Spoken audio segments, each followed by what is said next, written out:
grew up simultaneously in two very different cultures, the one of them being the American side of my family, and the one set of stories will have quite a lot to do with the American side of my family.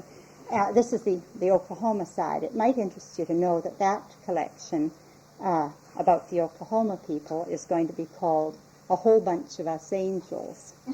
And the other collection, if I have the nerve to finish writing it, will be about the Swedish side, generally speaking. The title of it will be Norrlanders Never Freeze, and this is one of the Norrlander stories. It's quite a different sort of story from the one that won the contest. It's called City Wedding. If you can't hear at the back, wave your arms from time to time, and I'll try to do what I can, as long as the throat holds out. When Astrid was married, the neighbors got together and held a shower for her at the schoolhouse. It was the first shower to be held in the district, and Astrid had been proud and almost afraid that there would be people whose noses would be out of joint at seeing her so lucky. At the end of the evening, she had found an apple box in the school kitchen and packed all her presents into it, treasuring the can opener, the crochet pot holders, the hot dish mats. Astrid had never supposed that Billy's wedding would be like that all of Roxanne's shower presents would fit into one apple box. Just the same, she had been disturbed when Billy had borrowed a truck to transport Roxanne's presents home. Astrid, in the city for the shower, watched silently as Billy carried Corningware casseroles and kitchen clocks and no iron tablecloths out to the truck. "It seems to me that things are getting a little bit out of hand," she said to herself. And then, "It makes you wonder." Astrid would have liked to have told someone else that it seemed to her that things were getting a little bit out of hand and that it made you wonder. She was staying at Sophie's house, where she always stayed when she came to the city, and Sophie was her sister, so she could have told Sophie. She didn't, however. It seemed to her that if she said these things, even to Sophie, the spoken words would hang in her memory, making it difficult for her to do what she had made up her mind to do, which was to go along with things. "It's the Brady's affair, really," she told Sophie. "Whatever they decide on will be just fine with me." She told Sheila Brady, Roxanne's mother, the same thing. "You don't have to ask me about everything," she said. "You know more about these things than I do." It seemed to Astrid that she meant these things. She felt that she could trust Sheila to do the right thing before she could trust herself. But she also spoke out of a desire to let Sheila know that she, Astrid, wasn't fussy, wasn't too particular. Astrid took it for granted that it was not a good thing to be fussy or too particular. Sheila, however, had greeted Astrid's words with a frown, almost as if she wanted Astrid to be hard to please. "The groom's mother is supposed to be consulted," Sheila said. She indicated the stack of wedding books and magazines that she had bought to help her plan the wedding, as if citing an authority. "We're supposed to give you a chance to tell us what you think," she said. What Astrid thought was that it was all too much for her.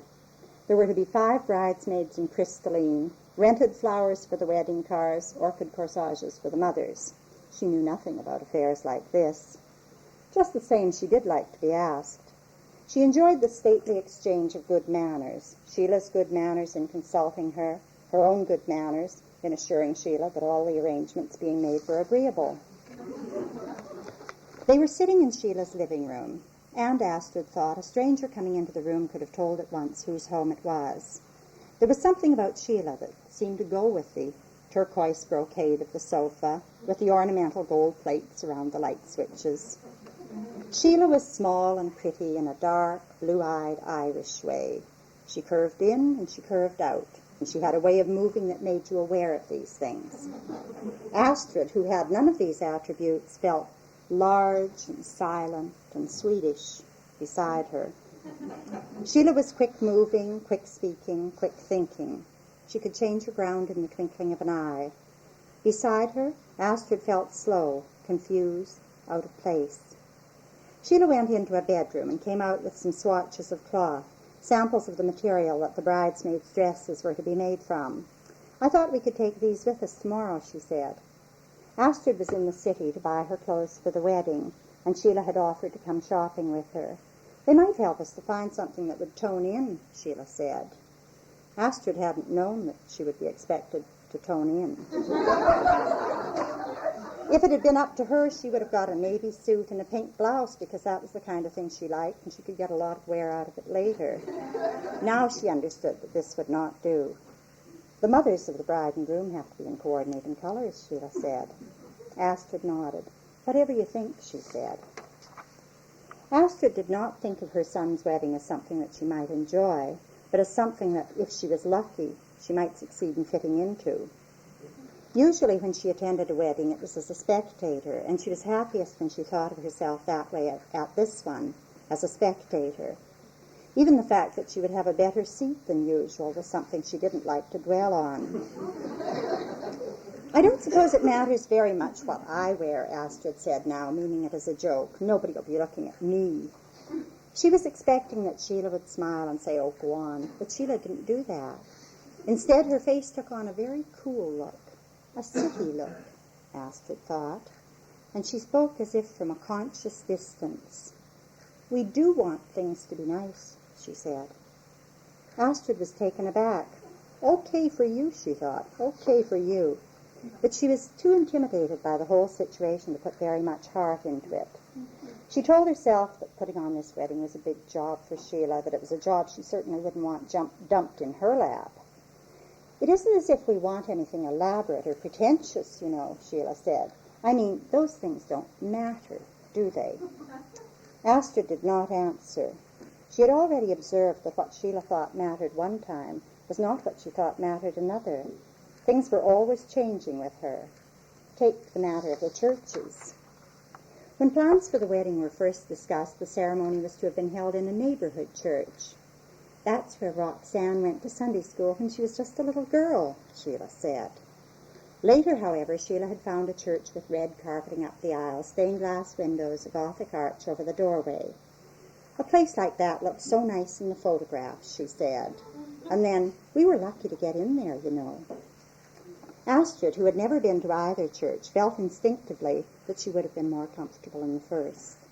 However, Sheila had also changed the place that the reception was to be held, and this change to Astrid seemed like an improvement. The reception was to include a dinner and dancing afterwards, and at first Sheila had planned to hold it in the Chateau Bourgogne, a downtown hotel, which Astrid had never had occasion to enter, but which she thought of as being pretty high-toned. Later, however, Sheila had settled on the banquet room of a nice but less imposing restaurant. "Those big downtown hotels get booked up months ahead of time," Sheila said, as though explaining. But a minute later she lowered her voice, as if she were afraid of being overheard, even though she and Astrid were the only people in the house. "Besides," she said, "it's one place where we can save a bit of money without having it show too much." That was the thing about Sheila, Astrid thought. You never knew where you were with her. What she said she wanted and what she really wanted could be two different things. What she was saying now was, all we want is a nice, warm, family sort of occasion. It's not our side that wants all the fuss and feathers, Astrid felt like telling her. Our side meant Astrid's brothers and sisters, her nieces and nephews, all of whom would be at the wedding. Astrid felt an eldest sister's pride in her family. There's a lot worse people around, is the way she would have put it. There was nothing put on about any of her family, and nothing demanding about them either. They took what they were offered and made the best of it. If it wasn't good enough, well, it was the offerer who ought to be ashamed of that. They were people who knew how to behave themselves, Astrid thought. It sometimes seemed to Astrid that her family were just about the only people around anymore who thought about things the way she did. "The caterer says he can serve lunch at midnight if we want it," Sheila said. Astrid liked the sound of that. That was the way things were done in her family, a cup of coffee and a bite to eat at the end of an evening. It was a way of saying, "Glad you could come again." Not to have offered such hospitality would have seemed niggardly. Astrid imagined herself joining her family for the midnight lunch. It would be the best part of the wedding, she thought. The day over, all of them free to let down and enjoy themselves a little. "That sounds real nice," she said. "Good," Sheila said. "I think we'll have that." It It made Astrid feel good to think about the midnight lunch, but her feeling good did not last long, because Sheila began to talk about the order that people were to walk in and stand in and speak in, entering the church, standing in the receiving line, responding to toasts. She spoke of processionals and of recessionals. From time to time she consulted her wedding books to make sure that she had everything right. Astrid did not ask why they had to do these things, seemingly so foreign to them all. She accepted that these things had to be, the way children accept the visits of a school inspector. Such talk made her feel humble, inadequate, but she accepted that too. "I just hope I don't do anything to spoil things," she said later that night when she was back at Sophie's, sitting in Sophie's kitchen and drinking instant coffee. "Spoil things," Sophie said. "How could you spoil things?" But she spoke with the extra energy that people give their speech when what they want to tell you is that they don't know what you're talking about. Astrid smiled, grateful for Sophie's support. "It seems to me it would be easy," she said. Shopping the next day turned out to be more involved than Astrid had expected. She had thought that she and Sheila would go to some store, look over the dresses, and then pick out whichever dress seemed best to them. But Sheila went at things differently. For Sheila, shopping was a matter of starting out with a particular dress in mind and then tramping from store to store until you found it. What she was looking for, she said, was a silky print with apricot and rust tones in it. But when the first store turned out to have nothing in Astrid's size that matched that description, Sheila insisted that Astrid try on what they did have. "You never know," she said. From then on, the day was unpleasant for Astrid. There was a succession of fitting rooms in which the fluorescent lighting seemed always to be flickering. There was a succession of clerks, all of whom addressed their remarks to Sheila, even though they knew it was Astrid who was buying the dress. There was a succession of dresses, each of which Sheila studied, head to one side, and then finally rejected. It got pretty tiresome, Astrid imagined herself telling Sophie later. When a beautiful dress finally did come along, it seemed to Astrid that it was a miracle that she was still able to recognize that fact. She pulled a blue and white silk dress down over sticky shoulders and quite suddenly saw in the mirror a thing of beauty. The dress fitted as if it had been made with her in mind. It had a soft neckline, a nice easy skirt, and 3/4 length sleeves, which was the length that Astrid liked. But to try to sum up the dress by describing neckline, skirt, sleeves would be like trying to sum up a hyacinth by describing petals, pistil, stamen. Some dresses have elegance, integrity, perfection. Some don't. This one did, and Astrid knew it at once. She knew that if she bought this dress, she would look as good as she possibly could look at Billy's wedding. More than that, it seemed to her that in this dress she would know how to act. The knowledge, however, far from removing her problems, gave her new ones. Just because she liked the dress so much, she knew that she couldn't buy it unless somebody could prove to her that she ought to have it. There was a situation that kept recurring in Astrid's life. Often when she was going into some new situation, she would be afraid that she wouldn't know what to wear or how to conduct herself. Then, as if by magic, the answer would be revealed to her. But then she would find herself powerless to act upon it. There was a part of Astrid that wanted that dress, that wanted to strut a little, to let people see just for once how good she could look. But there was another part of her that wasn't willing to stand out in any way, that drew back from the idea that she might look like she was trying to be somebody. Not to look good enough for the wedding, or to risk looking too good. Astrid felt paralyzed between the choices. It seemed to her that she couldn't take personal responsibility for deciding the matter in her own favor. If she was to buy this dress and enjoy having done it, somebody else would have to talk her into doing it. "This dress doesn't look too bad," she said to Sheila, keeping her voice casual. Sheila studied it for a moment, head tilted, considering. "The blue wouldn't tone in with the bridal party," she said finally. It went against Astrid's principles to say another word. All the same, "I still kind of like it," she heard herself saying.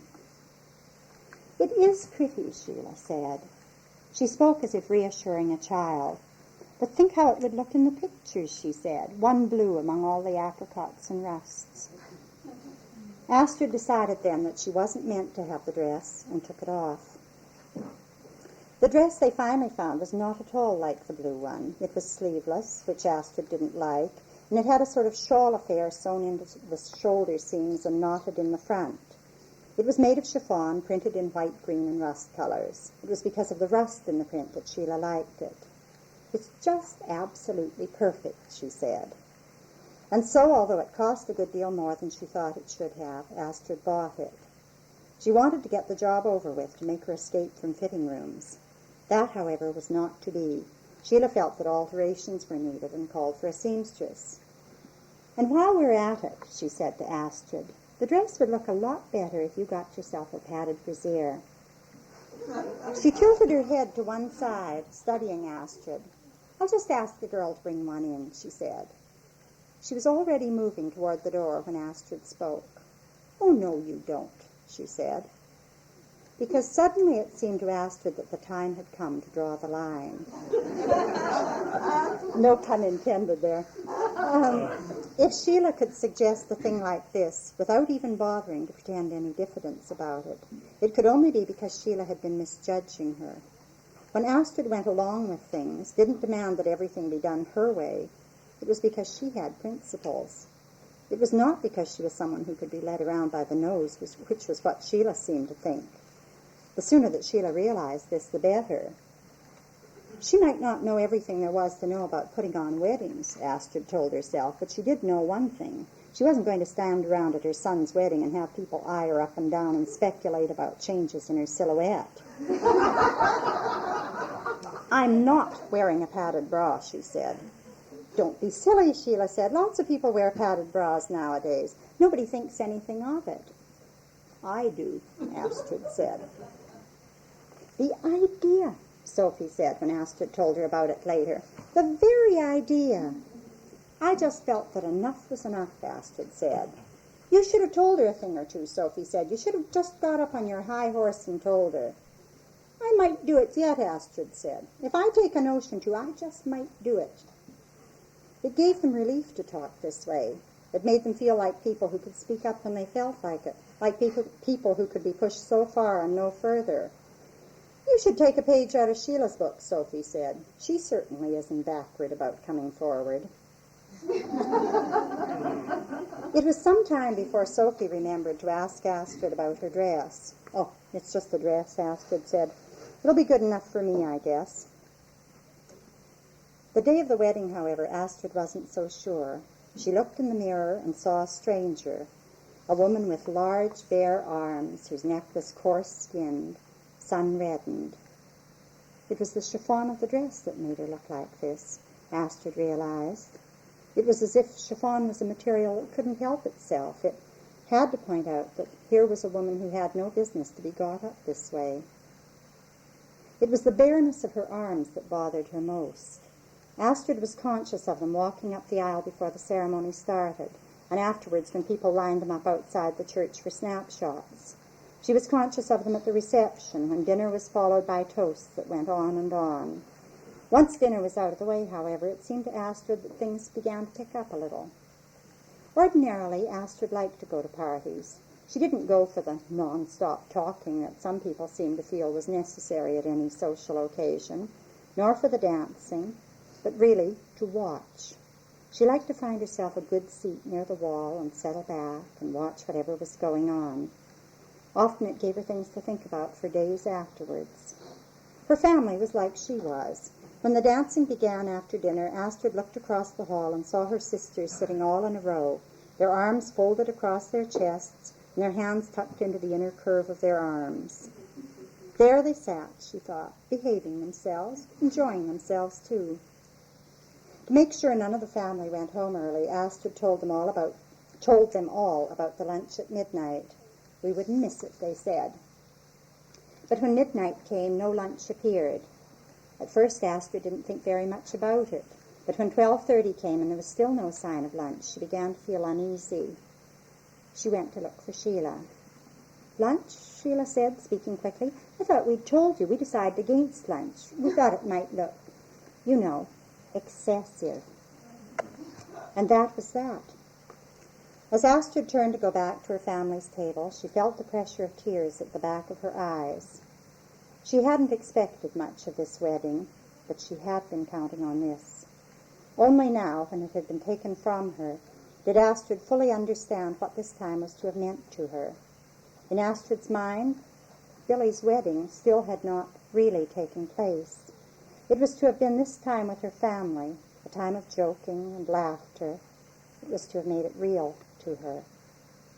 It seemed to Astrid that she had asked nothing, had gone along with everything Sheila wanted. And then Sheila had gone and pulled a thing like this on her. Astrid thought that the years ahead looked bad for Billy, having to try to get along with the kind of people who could pull a thing like this. She told her family. There was a moment's silence. Then the phrases of consolation began. Nobody expects another thing, they told her. Coffee would only keep us awake, they said. We just got up from the supper table, they said. And heavens, I can still taste the supper in my mouth. But Astrid couldn't smile as they wanted her to. I feel bad, she said. Sophie had joined the others in declaring that lunch wasn't necessary, that lunch wasn't expected. But in the car driving home, she had other things to say. Imagine her changing a thing like that without asking you, Sophie said. That's what gets me. I guess the world is full of people who don't know how to act, Astrid said. It isn't as if they spared any expense when it came to other things, Sophie said, when it came to clothes or flowers or anything you could take a picture of. The best was none too good for them. It's a funny way of looking at things, that's all I can say, Astrid said. The trouble with Sheila is that she wants to do what she wants to do, Sophie said. Astrid didn't speak. She had started to feel the overness of the wedding. It hadn't turned out the way she wanted it to, but it was over with. And she had lived through it, she thought. That was something. In the semi-darkness of the car, Astrid saw Sophie give her head a little shake, as if she were still trying to believe what had happened. It would go against my principles to pull a stunt like that, Sophie said. Change things without even asking you. Astrid was beginning to feel very tired. Well, you or I would have asked, she said. The anger had gone out of her, and she was aware only of weariness. The trouble is, some people don't have any principles, she said.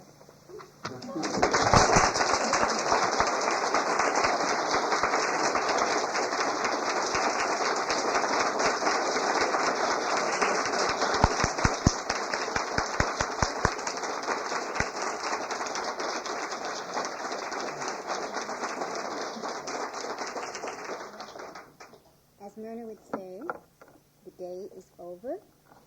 Time to let down. Can't do it. And we didn't change the plan. And we're still having lunch.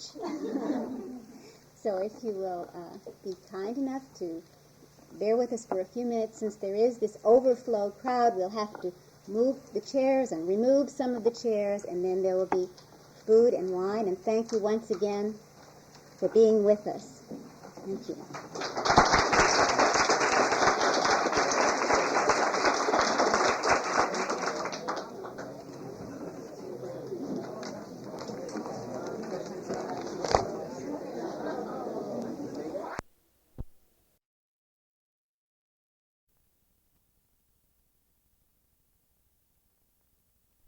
One, two, three, testing.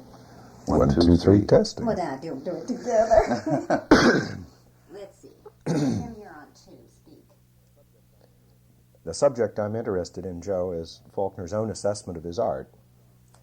The Joan Williams letter. Oh. 1, 2, 3, 4, 5, testing. That's testing. all you'll say to me today. That's it. A subject I'm interested in, Joe, is Faulkner's own assessment of his art.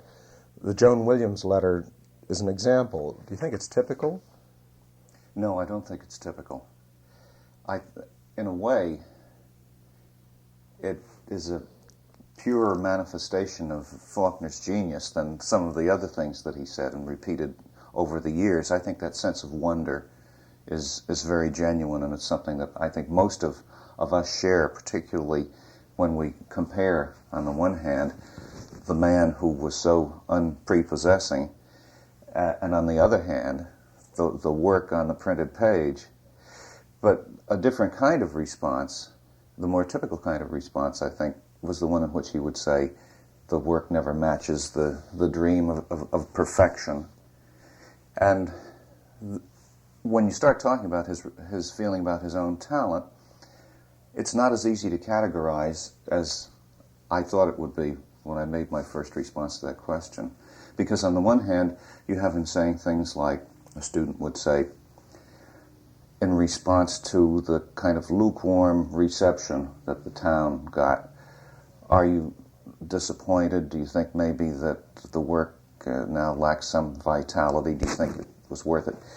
He said, I never doubted the value of my own work, and he said it with the kind of enormous confidence that I suppose great artists have and have to have. So that's one kind of response which is very personal and which projects the sort of strong ego, or whatever you want to call it, that I think major artists have. Yet on the other hand, in the letter to Joan Williams, there is that kind of wonder at the gift, as if it were something from which he stood apart. So the responses are really very varied, and it's hard to find what the exact baseline is. That ties in with the sense that he always had of being a private individual, that the man didn't matter somehow, that perhaps after the man disappeared, the work would stand by itself without a name on it. Very much so. As, for instance, his comment to Cowley that he wished he could be anonymous, that at times he wished that he had done what he said some Elizabethans did, namely to write the work but not to put their names to it. The French have always been deeply interested in Faulkner's work, and the recent death of Jean-Paul Sartre reminds me of his interest, and Camus in particular. Why do you think this is? What is the appeal there? There are a number of reasons which are fascinating to an American, I think. Some of them are immediately apparent. For instance, Faulkner and Phil Stone admired the work of Balzac, read it, discussed it.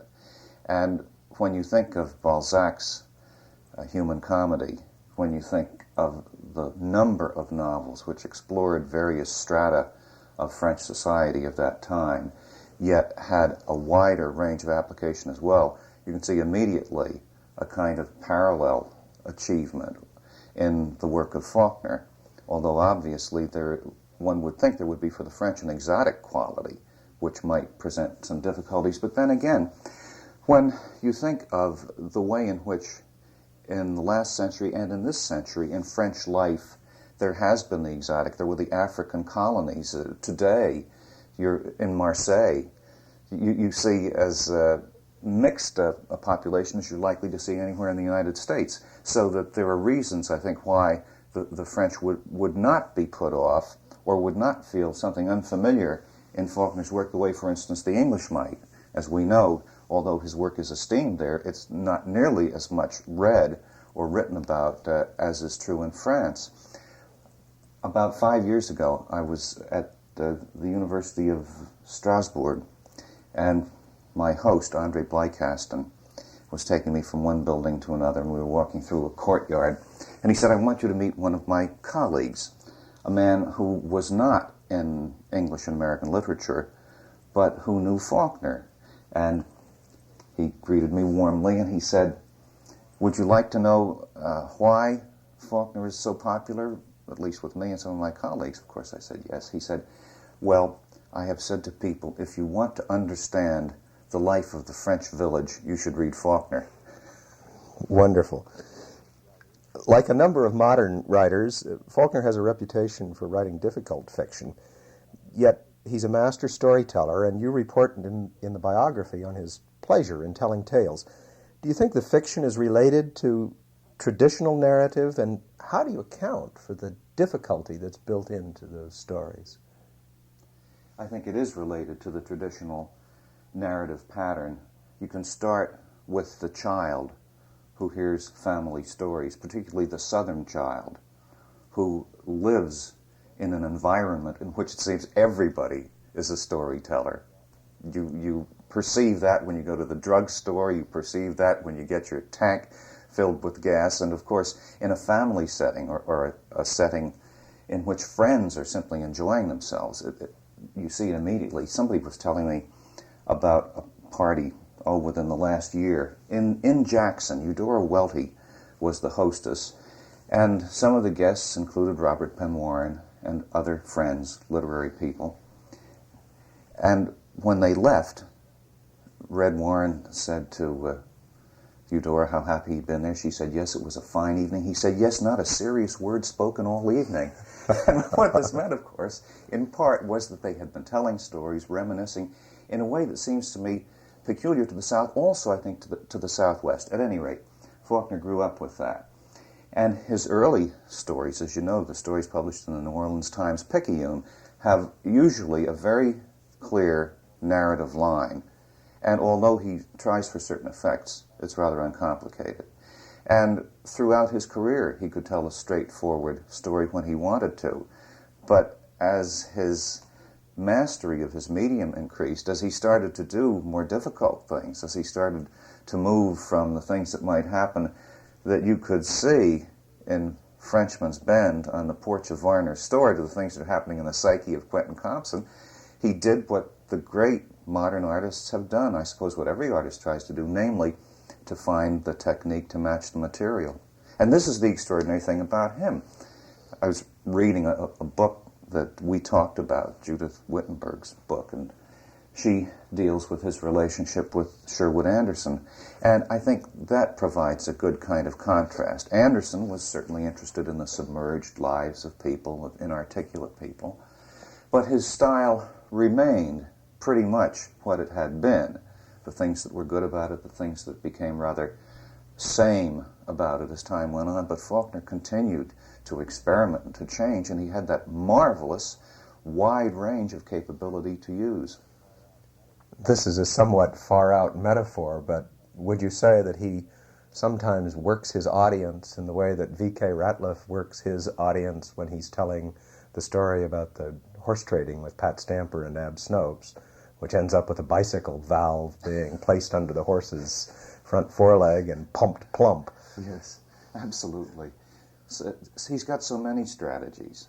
When you think of a familiar device, such as the use of suspense or the use of a big chapter ending, that's one kind of involvement. Yet, one way of pulling the reader in, yet you think of Absalom, and you think of the way he uses Quentin and Shreve to talk about Sutton and his family, and as so many writers have observed, to pull the reader in so that the reader is involved in the process. This is a storytelling strategy of enormous sophistication. I have to get... Joe, I know that you knew Faulkner well, and I've heard you argue that there were in fact several personae of William Faulkner. Did you see him plain, do you think? At that time, and in that place, which is a kind of answer of equivocation, really. I knew him during the last part of his life. And for the person he was then, I think I saw that person with some degree of clarity. But as I go back in my work to the earlier parts of his life, I realize that the young man of the 1920s trying to find himself, although one can perceive certain lines of personality and genius which continued, he seems to me to have been radically different in many ways then. So that the man I knew, yes, I think I did have a pretty good sense of what he was like, given the fact that he was enormously complex and a very private person. I think I got to know the ways in which one knows one's friends. Somebody comes into the office and they're up or they're down, or you get to know the modes of response. And in that sense, I think I got to know his. But to get to the essence of a complex person, is enormously difficult, as we all know. You can live with your spouse for years and very often feel a disjunction. And so it is even more so with such a person as that. A man of humor? Yes, oh yes, very much so. Somebody who really delighted in stories, in telling stories, and in hearing stories, who could go from the extreme of being very withdrawn, of coming into my office and just sitting there and not saying anything, to, in a party situation, in an intimate party, that is, a dinner party, of laughing, not aloud. He had a kind of silent laugh. He would just start to shake and his face would turn red and he'd begin coughing the way a pipe smoker will do, so that he could be very outgoing. He could manifest the kind of enjoyment in humor that most of us do. It. On the other hand, sometimes that humor would be manifested in a very dry kind of comment, which might be very acid.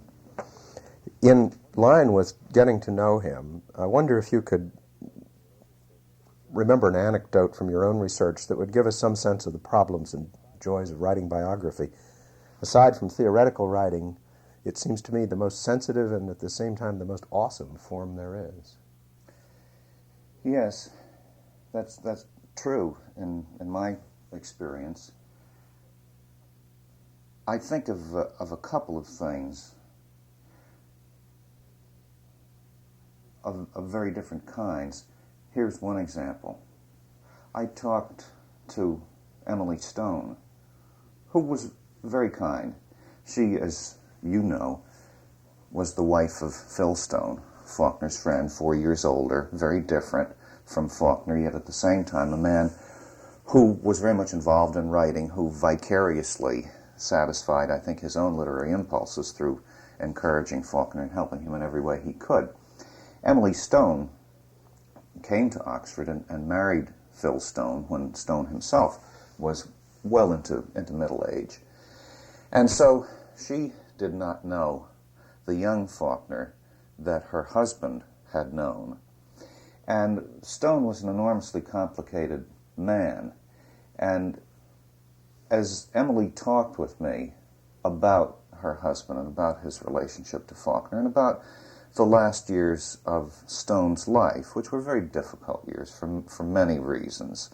His family, his father had gotten into financial trouble, and Phil Stone had quixotically said, "I'll pay everybody back every cent." It was an enormous and a crushing burden. He encountered psychological difficulties, and his life ended in a very tragic fashion. Well, as Emily talked about this whole range of experience, the friendship of the two men, the peripheral way, essentially, in which she had an insight into it, she said one of those things which, in a story by Joyce, would be an epiphany. I think I used this in the biography, so I'm not violating any confidence. As I remember it, Emily said, "In a way, I think Phil Stone's life was over before he met me," which is an absolutely crushing kind of thing for one to say. Now, this was by no means the kind of total repudiation that would have been unthinkable, because it was a relationship which had had good days. They had had their family, their children, and Emily could look back with pleasure on many things. Yet to enter into someone's life and to get to that kind of core of emotion and feeling is a very moving thing. And it's the kind of thing that doesn't happen if you're in lots of other walks of life. A very different kind of experience, I've told this story before and I used it in the biography, took place in Stockholm. I was going there to do research, and I'd written to a lot of people. I had been told to get in touch with the butler in 1950, the American Embassy, an Englishman who might not be around. He had had a rather up-and-down career. He showed up, a tall, thin, modest man, and I offered him coffee. We were sitting there. He was telling me about things he remembered from when Faulkner was there for the Nobel Prize ceremony, and the butler would have to fish out of the wastebasket invitations to various royal functions that Faulkner had filed, as he usually did much of his mail. And during a lull in the conversation, he said, "I thought you might be interested in these papers, sir." I said, well, thank you. I thought it would be a mimeographed schedule. So he continued to try to dredge up anecdotes for me, and at another pause in the conversation, I opened these pages and found that half of them were on Hotel Algonquin stationery, and what they constituted was his first draft of his Nobel Prize acceptance speech, which Button had fished out of the wastebasket. So here are two different kinds of experiences that one can encounter in writing biography. Stumbling on to things like that brings to mind the question of Faulkner's own writing, which of course the biographer has to deal with and the critic as well. You yourself have published in the last few years the Selected Letters and most recently Uncollected Stories. Flags in the Dust, the original of Sartorus, appeared in 1973. How much unpublished material is there yet to be seen? There's a considerable amount, but it is, for the most part, incomplete. Now, we were talking earlier about the first version of the novel Sanctuary, which Noel Polk is editing for Random House, and which I suppose will be published within the next year or so. Apart from that material, there is almost nothing else that's complete that I can think of. Now, there are, in a couple of instances, other versions of stories which we published, Random House, Uncollected Stories of William Faulkner that you just referred to, but they are so close to stories that we put in that book, and in my judgment inferior to them, so that there's not much likelihood that they will be published or that they would be useful if they were published. Now, there are longer things, there are fragments such as what is left of the novel that Faulkner was working on in Paris in 1925, which he called Elmer. Now that is of very considerable length, and it's not impossible that at some future time that might be published, but it would represent the publication of an unfinished work and a very early work. It would be a very special kind of publication. I think the same thing would be true of another work called Father Abraham, which he wrote probably in late 1927 or early 1928, which is the beginning of the Snopes story, although it begins with Flem Snopes already head of the bank in Jefferson. That consists of something like 28 legal-sized pages in the New York Public Library. It breaks off in the middle. It breaks off just as the narrative is approaching the Spotted Horses segment that Faulkner would rework and put into the Hamlet. Now, it's not impossible that that might appear at some future time, but again, it would be incomplete and it would be early work. There are no more boxes of manuscripts to be found under the stairs at Roanoke as were several years ago. That's right. No, not that I know of. There was one man in Charlottesville, David Yalden Thompson, who asked me when we went over those materials, had I seen a story that David thought was working on. I said, no, I hadn't. What would it have been about? He said, well, you know how much he enjoyed fox hunting in Virginia. He rode with 2 hunts in Virginia, this man in his 60s. And David had gotten the impression that Faulkner was going to do a story based on some of his experiences with either the Farmington hunt or the Keswick hunt. And David said he was particularly interested in it because he thought that Faulkner might have used him as a model for a character, and David thought it might be an unfavorable portrait. But I did not find any of it. It's entirely possible that he may have used that familiar writing technique which he described, namely of getting the story down in his head before he put it down on paper. And if that's the case, of course, we'll never see it. I wonder if we might conclude with this question. Almost everyone, it seems to me, remembers the first Faulkner they read, and most of them come back to that book with special fondness. For me, it was As I Lay Dying. What was your first Faulkner? My first Faulkner came one summer when I had been given a small check for my birthday, and I went to the bookstore. We were living in Princeton at the time, and I bought some used books, and one of them was Sanctuary. And as I think of my reaction now, in a way it's like, if I may say so, Faulkner's reaction when he got the galleys in the mail. He said, I was shocked. The material was so cheaply approached, I said, I cannot publish this. Well, Faulkner's sense of shock derived from the craftsman's feeling that the work was not carefully done and that it must be either abandoned or reworked. I simply was astonished, shocked is too mild a word, at the things that happened to Temple Drake at the old Frenchman place and then at Miss Reba's place in Memphis. And it seemed to me so distasteful that it was literally years before I went back to the material. Now I go back to Sanctuary and I find that the power of the book is still the same, that it is much more powerful than so much of the explicit fiction which is published today. But now I can read those segments, that one, for instance, that Cowley published as Uncle Bud and the Three Madams, or Red's funeral at the Roadhouse, and it reminds me of what Mencken said to one of his friends after he had seen some of Faulkner's work. He said, "This boy is a great comic writer." And I can enjoy the marvelous comedy, the black humor of Sanctuary. I can enjoy some of those passages in which Temple's at Miss Reba's and she watches the shade undulate in the evening breeze as twilight falls, and think to myself, this is some of the most poetic prose that he ever wrote. And then read some of those segments of the old Frenchman place and see what he does by implication.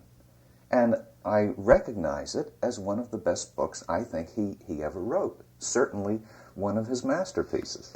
Interestingly enough, a mutual friend of ours, Ilse Lind, has an anecdote similar to yours about reading Sanctuary as her first Faulkner. But that's another interview. Thank you very much, Professor Blattner. Thank you. That'll make a nice radio program, won't it?